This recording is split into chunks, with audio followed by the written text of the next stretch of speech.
Vamos a ver un poco de la reunión de esta tarde del gobierno y los representantes de la mesa de enlace. Una reunión de la que todavía no sabemos demasiado, aunque los trascendidos los dejan muy bien parados a quienes representan al poder real. Vamos a ver qué carta el gobierno puede exhibir en las próximas horas que mejore la sensación de que una vez más ese poder real se lleva todo por delante. Yanni Soto acaba de decirle a nuestro colega Diego Iglesias que una de las cosas que acordaron fue que el presidente no iba a hacer más declaraciones altisonantes que molestaran a las bases. Es casi textual lo que les estoy diciendo. Ellos se fueron de allí con un aire ganador porque consiguieron que les digan, no, retenciones, quédese tranquilo, no vamos a poner retenciones. ¿Y qué van a dejar ellos? No, van a venir a las reuniones con el Consejo del Hambre y todo lo demás, y el Consejo de Salarios. Y van a estar presentes, y van a ver qué es lo que pueden hacer para bajar el precio de la carne, un 7, un 10%. A mí me deja sabor a poco. Vamos a ver cómo se presenta la situación en las próximas horas, porque todavía el gobierno no ha dicho nada. Ellos salieron con aire muy ganador, y esta declaración de Yanni Soto es un escándalo, porque además hace a una cuestión un poco más privada, ya con el propósito de dejar mal al gobierno y en este caso al presidente, que se habría comprometido, según él, a no quédese tranquilo, yo no voy a decir nunca más, pueden venir retenciones, porque si esto los molesta a ustedes, molesta a las bases, y me parece que no puede haber sucedido, y que si sucedió, debería haber tenido la elegancia de salir de allí. No, van a ver los resultados, por suerte tenemos la sensación de que no va a haber retenciones, una cosa por el estilo, pero esos no son elegantes, esos son el poder, y todos se lo llevan por delante. Vamos a ver, de todas maneras, en el recuerdo que tenemos, cuáles son las motivaciones que ellos tienen y que son parte de una verdad que usted tiene que conocer. Los sectores de campo que no son poderosos, los que tienen menos de 400 hectáreas, diversos, 300, 200 hectáreas, tienen un tratamiento diferenciado. Queda claro con este reportaje que ayer le mostrábamos, pero vale la pena como punto de partida para lo que queremos compartir con ustedes. ¿Considera que tiene cuestiones ideológicas? El fondo de la cuestión es ideológico. El fondo de la cuestión es ideológico, ustedes lo saben. Es un tema ideológico. ¿Usted productor de soja? Pequeño productor, muy pequeño productor. ¿Y no se ve beneficiado con la segmentación? Sí, con la segmentación quizás, en mi caso particular sí. ¿El porcentaje es menor a lo que estaba pagando? Exactamente, el porcentaje es menor. Bueno, Julia Estrada, la doctora Estrada, nos explica un poco más sobre este tema, sobre este diferendo. Las compensaciones a las retenciones alcanzan al 74% de los productores de soja que tengan un valor declarado de hasta 20 millones de pesos o 400 hectáreas. Por ejemplo, los productores con menos de 100 hectáreas, que son el 30% del total, terminan teniendo una alícuota del 20% en materia de retenciones. No solo esto beneficia a los productores de soja, ya que los productores chicos suelen sembrar trigo de primera y sobre el trigo soja de segunda y luego maíz.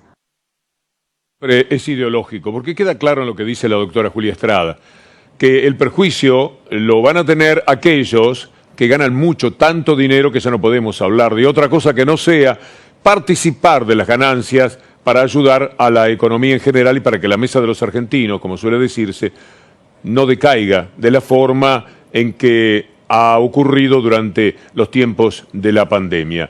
Es interesante recordar cómo, y por eso decimos que es ideológico, tal como el entrevistado que estaba recién con Lautaro Maislin, cuando Macri dijo estas palabras, vamos a recordar brevemente, pocos segundos de lo que él dijo, y no les cayó tan mal. Vamos a pedirles a quienes tienen más capacidades para contribuir. Me refiero a aquellos que exportan en la Argentina, que su aporte sea mayor. Hoy mismo el ministro Duhovne va a darle detalles sobre este punto. Sabemos que es un impuesto malo, malísimo, que va en contra de lo que queremos fomentar, que son más exportaciones para generar más trabajo de calidad en cada rincón de la Argentina.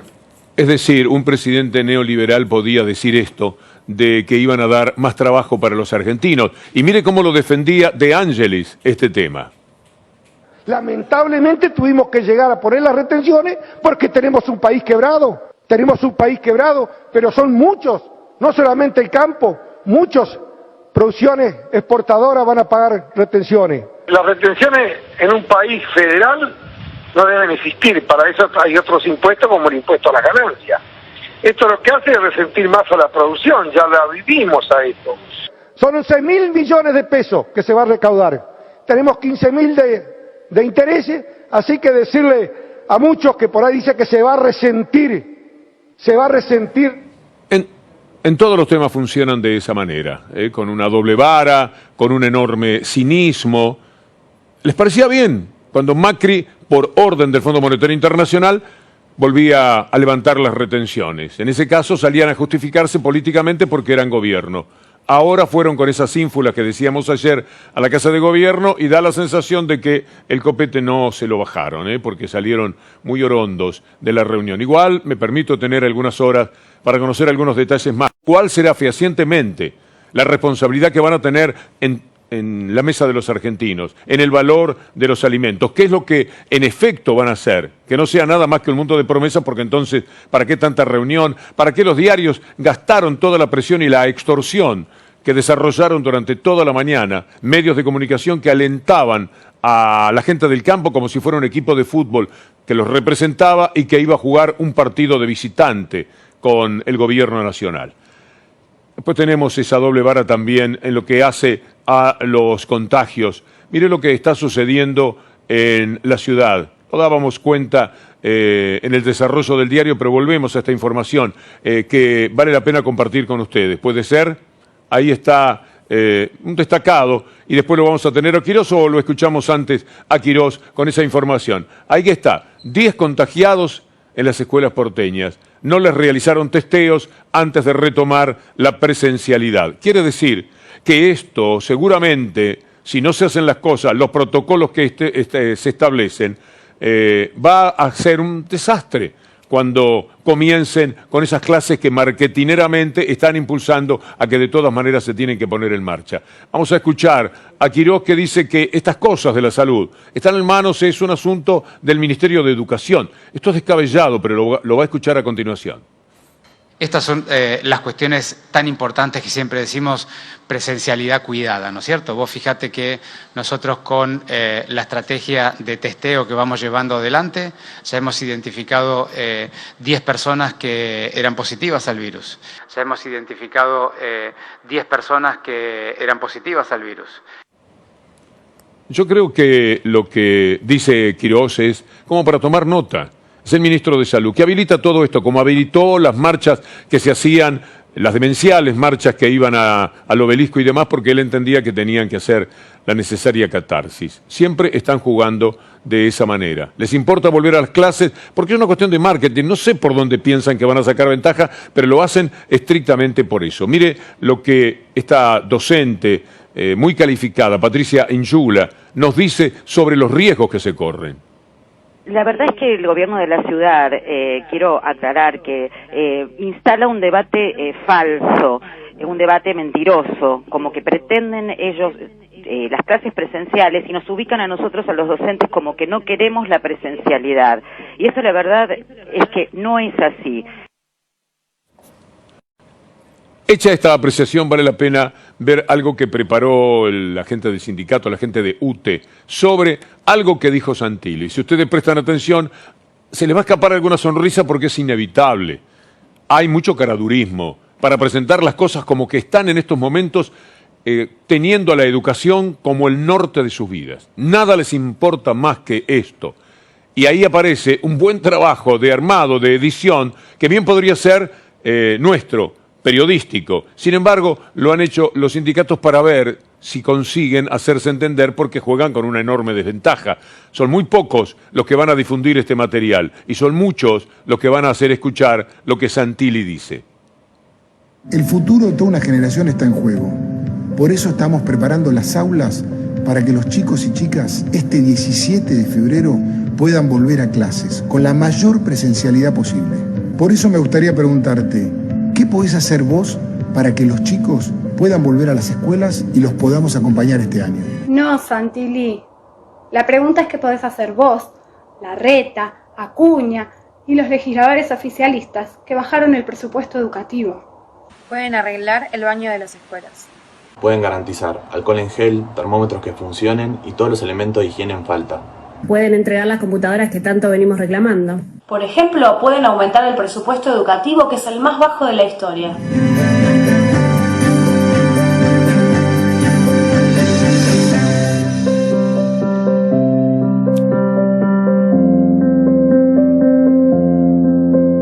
Piénselo de esta manera. Cuando todo era normal, entre comillas, por lo menos, pero era nuestra vida, la de todos, no hicieron nada, no hicieron una escuela, no refaccionaron. Usted recordará los paros, las marchas pidiendo un poquito de calor en el invierno, algo de ventilación en el verano. Siempre fue así. Nada hicieron en esa época.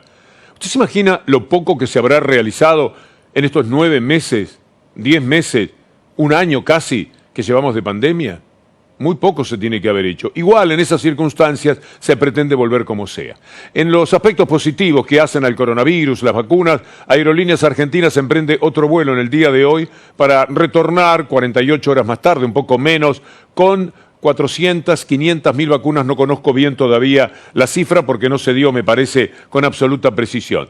Un viaje más de tantos que habrá que hacer hasta conseguir que la Argentina tenga los millones de vacunas que se ha asegurado, pero que todavía no están en el país. Esas vacunas que en algún momento eran consideradas como veneno, bueno, lo dice mejor Alberto Fernández, esto que yo iba a decir. Yo no sé cómo pasó, pero hasta hace 20 días atrás yo era un envenenador serial. Había comprado unas vacunas para envenenar a la gente. Y ahora resulta que no sé cómo pasó, pero me piden por favor que consiga veneno para todos los argentinos.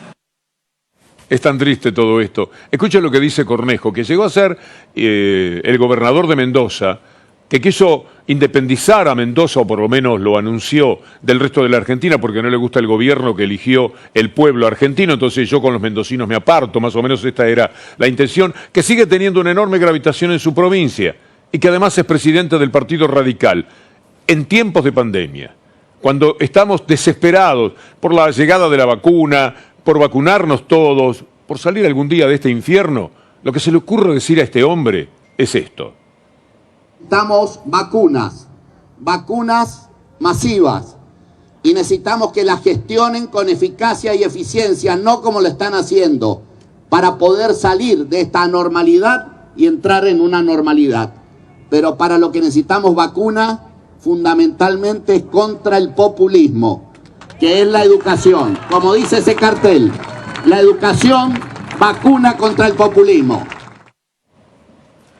Ante un disparate de esta naturaleza, dicho por un hombre que ha ocupado lugares tan importantes, como decía un viejo, muy querido profesor, ya les he contado, caminando entre los asientos, decía: lo único invencible en la vida es la imbecilidad. Porque uno no sabe exactamente por dónde encarar una respuesta a quienes han conseguido que populismo sea una mala palabra y sea magnífico neoliberalismo, con todo lo que nos ha matado, con el daño que ha hecho en la Argentina y en el mundo entero. Me hizo acordar esto de Cornejo, al desparpajo, al desinterés por la verdad, a la estupidez humana que conllevaban aquellas declaraciones que ya tienen algún tiempo más.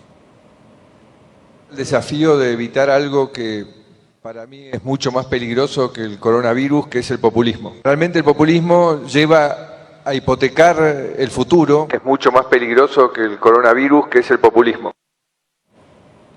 Esto es lo que, como síntesis de su ideología, se puede decir por parte de lo que llamamos todavía oposición. Volvamos a la vacuna, pensando en los que también juegan permanentemente en contra de la misma. En la provincia de Buenos Aires, sin prácticamente publicidad, con una campaña antivacunas detestable, deplorable e intensa, hoy podemos decir que tenemos 2 millones de preinscriptos en la provincia de Buenos Aires para recibir la vacuna. Y será necesario que trabajemos para que la gente se entusiasme. Parece mentira tener que decirlo.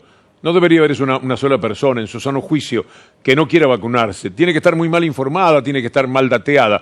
Podría respetar principios religiosos, que los hay, aunque también para mí tienen aspectos vulnerables, pero eso sería otra cosa. Los nuevos, los que son antivacunas porque la vacuna la trae un gobierno que no les gusta. Esto es lo insólito, lo descabellado, lo inaceptable, y lo que lamentablemente nos ha obligado a convivir con ese tipo de expresiones. Por lo menos hay gente que en el mundo, gente valiosa, que da el ejemplo, que habla de darse la vacuna, porque también hay que reconocer que de esto, de los antivacunas, hay en todos los países. Por eso vea a estos personajes tan queridos. Elton John, audition, take one. My name is Elton John. Cut there. Little less showbiz, Elton. My name is Elton John. Bit more showbiz. My name is Elton John. Let's go for your Michael Caine impression. Just let's see what it's like. My name is Elton John. Beautiful. Cut there. The more people in society that get vaccinated, the more chance there is of eradicating the national COVID pandemic.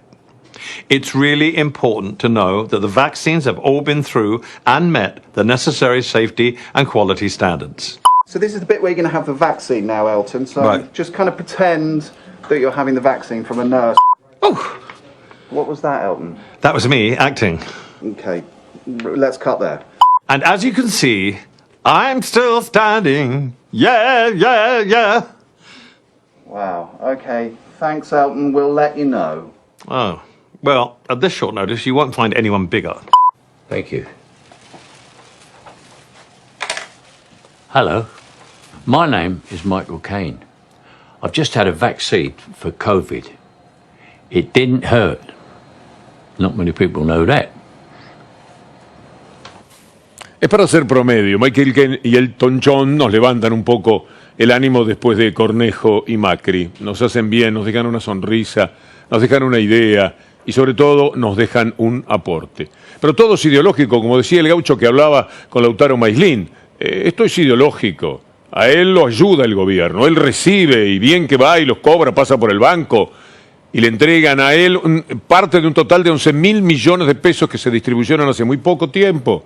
Entre los que tienen menos de 400, menos de 300 hectáreas, los que facturan menos de 20 millones de toneladas, cosas por el estilo. Es decir, hay un límite. Pero está lo ideológico. Eso que llevaban como un cuchillo bajo el poncho hoy a la reunión en la Casa de Gobierno. Es tan ideológico como lo plantea Patricia Bullrich. Esto que va a escuchar, quiero decirle, no es un archivo. Esto no es algo que se dijo hace 5 o 6 años o 7, cuando Clarín, Nación decían que se había terminado el kirchnerismo, que ya no había más de eso. La señora Bullrich dice esto en tiempo presente.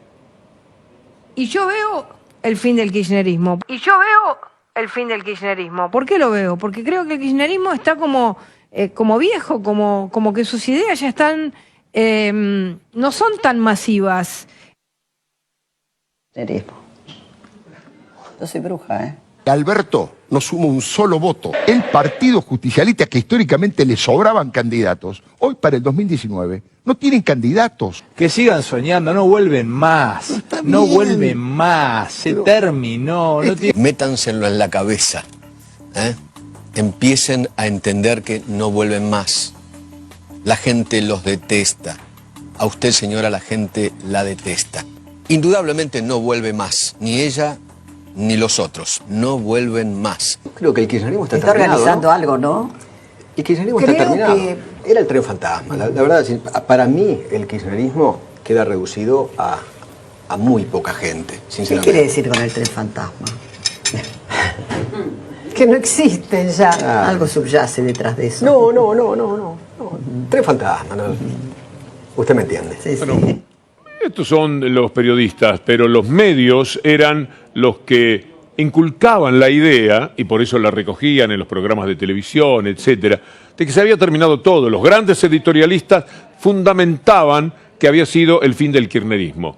Después vinieron y ganaron la elección, la última elección, es decir, el voto fundamental fue un voto kirchnerista, pero ahora, en esta cosa ideológica que se ha planteado, en este aprovechamiento que se quiere hacer de la pandemia, de la situación económica que ellos dejaron y que se suma con el COVID-19 a algo muy difícil de levantar, pero que se está levantando de todas maneras, jugar a la idea de que otra vez se terminó aquello que tuvo un retorno que vino a marcar el fin de la tenebrosa gestión neoliberal. Esa tenebrosa gestión que podemos patentizar de una sola manera, si fuera necesario, hablando de los créditos UBA. Ustedes van a ver no ya lo que les hemos mostrado cuando Macri anunciaba los créditos UBA y decía que este era el país extraordinario, el país que se ponía en marcha, el país fantástico. Lo van a escuchar cuando ya los créditos UBA eran un motivo de desesperación para cientos de miles de familias. Verán ustedes lo que él les prometía ayer nomás, en el año 2019. ¿Y qué se hizo al respecto por parte de Macri? Escúchelo. Y está claro que las dificultades que atravesamos los argentinos en los últimos meses han traído incertidumbre, especialmente a quienes sacaron el crédito UBA con el sueño de tener la casa propia. Y muchos empezaron a temer que se disparen las cuotas y que su crédito se convierta en impagable. Por eso hemos puesto un tope a los aumentos, para darle previsibilidad, para que estén tranquilos de que la cuota no se va a disparar. La cuota no se va a disparar. Acá están Rogelio y Banquer, que después van a darles más precisiones sobre el tema. Lo importante a considerar es que esto siempre fue una inmensa estafa. Nosotros desde C5N insistíamos, como siempre, basándonos en gente que sabe mucho más de cada tema, haciendo nuestro acto de fe en quienes nos parece que no tienen otro interés que servir a la gente con la verdad. El economista Emanuel Álvarez Agis, ya en el 2017, decía lo que ahora van a leer. Ojalá ustedes pudieran entrar al desarrollo de esta nota excepcional. ¿Qué enseña el Nobel sobre los créditos UBA? Hoy la mayoría de las personas que acceden al sueño de la casa propia no están informadas sobre los riesgos que están asumiendo. Es necesario que el Estado asuma su rol para que ese sueño no se transforme en una pesadilla. Busque esta nota de Emanuel Álvarez Agis para entender que la persona que ahora vamos a ver, que estuvo hablando hace un ratito nada más con nosotros, es una persona a la cual la han hecho víctima de un verdadero fraude, de un timo. Jamás podía entenderse en un país que tenía al cabo de 30 años, recuerdo bien la nota, el 17% de inflación, tomando en consideración también los años en los que había deflación, aquellos años de los 90, igual era del 17%. Imposible atar a la inflación un proyecto como aquel que se encaró con los UBA. Por eso es este dolor de cabeza hoy día. Mira, respuesta la verdad todavía no tuvimos. Veníamos diciendo que recibimos un llamado a fines de diciembre, donde desde el Ministerio de Hábitat se nos informó que no teníamos una solución y que cada deudor debía arreglar su situación con el banco. Y hoy, bueno, lo que estamos pidiendo es lo que venimos pidiendo desde hace ya 3 años. Ya esto lo habíamos pedido en la gestión del expresidente Macri, que es una reestructuración de los créditos, porque bueno, se han tornado al día de hoy una bomba de tiempo ya estallada, ¿no? Siempre fue una bomba de tiempo. Le pido a Federico Ferro si podemos poner otra vez lo de Álvarez Agis, retornar un poco sobre nuestros pasos, porque la bomba de tiempo no es de ahora. La bomba de tiempo es cuando esto se llevó a cabo. Esto está escrito en el año 2017 por alguien que hizo análisis muy sencillo de lo que iba a ocurrir y que tuvo toda la razón del mundo. Pero para tener esa razón tenía que poner conocimiento, que no había, y buena fe. Esto es lo que le faltó a ese gobierno, lanzado a la aventura marketinera, esa de las clases presenciales de ahora, siempre en función del marketing, porque estábamos en años electorales y había que sumar votos. Por eso es que se llevaban a cabo este tipo de lanzamientos destinados a este fracaso. Me permito discrepar con esta víctima del fraude de los UBA y con todos ellos cuando dicen esto es una bomba de tiempo ahora. Es una bomba de tiempo desde siempre, desde el primer día. La necesidad de la casa propia, el sueño que todos hemos tenido alguna vez, los llevó a creer cómo puede ser que el Estado los estafe. Y ahora están buscando una solución de quienes administran de una manera completamente distinta al Estado. Porque si fuera el Estado anterior, directamente no podrían ni conversar. Y además, cuando se presentan a la asamblea, serían reprimidos. Esa sería la realidad para ellos. Mientras tanto, están dialogando, pidiendo que los escuchen. Les dan algún tipo de solución, no alcanza, lo vuelven a conversar. Y nosotros deseamos que estos estafados UBA puedan encontrar una solución. Y hablando de estafas, continúa el fraude de cobrarle de más, un 20%, un 15% más de Cablevisión. No dan todavía un paso atrás. De vez en cuando hacen una pregunta a los usuarios o una promesa. Pero vamos a ver qué es lo que pasa. Este spot de ENACOM nos está diciendo algo muy fuerte sobre lo que ocurre con Cablevisión, que es el único ahora que se niega a devolver la inmensa cantidad de dinero, los miles de millones de pesos que le sacó del bolsillo a cada uno de los usuarios. Si recibiste una factura de telefonía móvil y fija, internet o TV paga con un aumento superior al 5%, la o las prestadoras deberán reintegrarte el excedente como saldo a favor en tu próxima factura. De no cumplirse, podrás iniciar el reclamo a la compañía correspondiente. Informate. Reclama tus derechos. ENACOM. Argentina Unida. Pero de todas maneras, dicen en ENACOM que usted tiene que presentarse, y debe hacerlo, por supuesto, pero mientras tanto, ellos ya están intimando a los que no pagaron. Les conté el caso de un compañero de trabajo. Esto se multiplica por miles, pero me gusta ponerlo en primera persona. Se llama Ricardo Cutufós, que pagó, cuando le llegó la primera factura, dijo, no, si la ley dice el 5%, yo pago el 5%. A la siguiente factura le mandaron el 15% que no había pagado y otra vez el 20%, mucho más dinero, por supuesto. Acto seguido no paran de llamarlo y de mandarle mails diciendo que le van a reducir el servicio o que se lo van a cortar si no paga. La siguiente tarifa me vino con el 15% que yo no había pagado, más el 20%. Entonces me estuvieron intimando a través de mail diciendo que me iban a reducir o a cortar el servicio. Antes del vencimiento yo volví a pagar la primera tarifa con el 5%. Entonces ahora me intiman para que pague la diferencia. Debo haber recibido desde que empezó toda esta historia alrededor de 12, 14 mail. Yo lo que temo es que cumplan con esto de cortar el servicio. También hubo llamados telefónicos con la grabación, que decía lo mismo que decía el mail. Y este mes volví a pagar el 5%. Entonces me reclaman la diferencia. Yo llamé a Cablevisión y la respuesta fue: la empresa está evaluando cómo va a devolver el dinero y adecuarse a la ley. El chico me lo dijo evidentemente leyendo un papel que tenía. Están cobrando más del 20%, un 22, un 23, porque redondearon así y le dieron para adelante. Tenemos la peor velocidad de internet de los países desarrollados del mundo, Es una vergüenza la velocidad a la que te da Cablevisión. Tengo amigos, conocidos, que me dicen, mirá, somos dos en casa, dos adultos, usamos internet regular para trabajar, nada del otro mundo, miramos alguna cosita en Netflix y nos llamaron diciendo que nos van a bajar la velocidad porque estamos revendiendo el servicio. Cualquier cosa puede pasar. Sí, efectivamente, cualquier cosa para continuar estafando a los usuarios que normalmente quedan indefensos. Bueno, lo que hizo ENACOM con ese spot que acabamos de compartir con ustedes. Pero no es suficiente porque ellos van a seguir facturando de la manera que lo vienen haciendo y no parecen dispuestos a devolver el dinero que le robaron a la gente. Vamos a ver, deseo en esto sí de verdad equivocarme, porque se trata de una estafa que de perpetuarse marca que son invencibles en ese poder mafioso que desarrollan sobre la política y también sobre cada uno de nosotros. Ahora vamos a ver qué hacen mientras nos roban. Juegan a el cuento de la corrupción, eso que todos los días se cae a pedazos. Ahí tiene a la Fiscalía. La Fiscalía, como dicen ellos, si fuera alguien que se en contra, dan el nombre.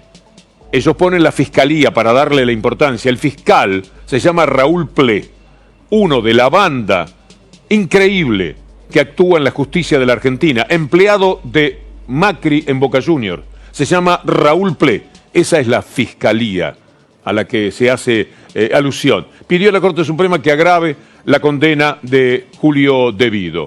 Como si fuera poco, lo ya padecido por un hombre que perdió su fuero, que lo sacaron de diputados, al que nunca le pidieron disculpas y que después se demostró que todo aquello que lo había llevado a la cárcel había sido hecho con un perito trucho, con un juez trucho, con una mentira que ahora determina que haya todo un proceso para aquellos que en base a la mentira lo llevaron a la cárcel. Escucha al doctor Maximiliano Rusconi. Julio De Vido, en relación con el estrago, con las muertes, con la parte más dolorosa del caso de Once, ya tiene dos decisiones de distintos estamentos judiciales, nos han dicho a todos que él es inocente.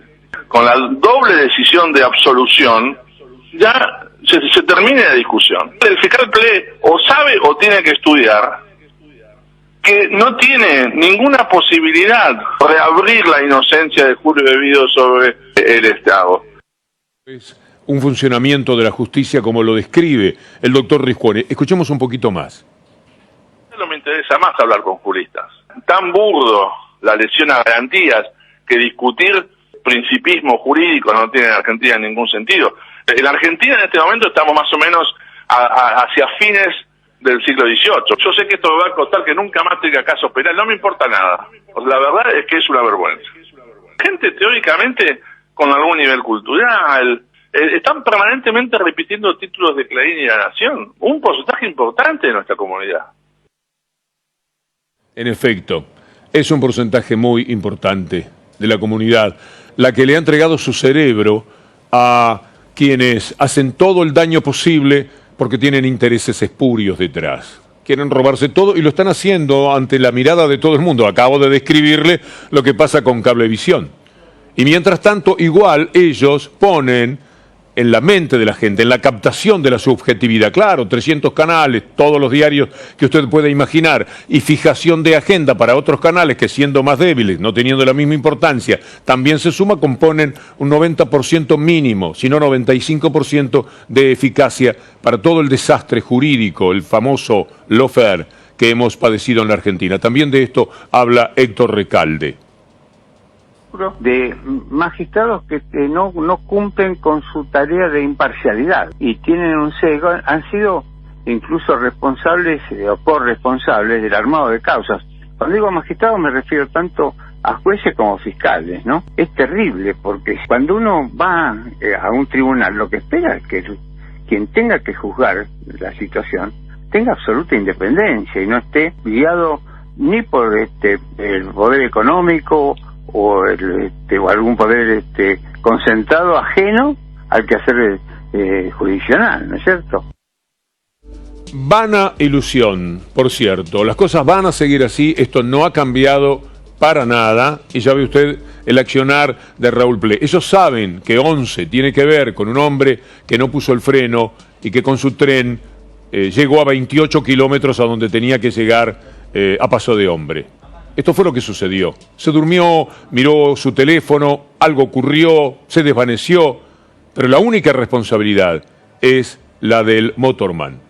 Es una verdadera tragedia, un inmenso dolor recordar 11, pero el dolor complementario es el uso político que se hizo con los juicios de 11.1 y 11.2 para encarcelar a personas por un criterio estrictamente político, porque 11 con Nisman se convirtió, y con la denuncia de los millones de dólares que tenía Máximo Kirchner fuera del país, y con el triple crimen de la efedrina, todo falso, todo mentira, se convirtió en el elemento detonante para opacar tanto la democracia que les funcionara a su favor en las elecciones del 2015. Gracias como siempre, Julián Capazo, Anabela Sánchez, Federico Ferro, que nos guía, y con la columna seguimos mañana, pero todavía tenemos cosas para decirles en el diario.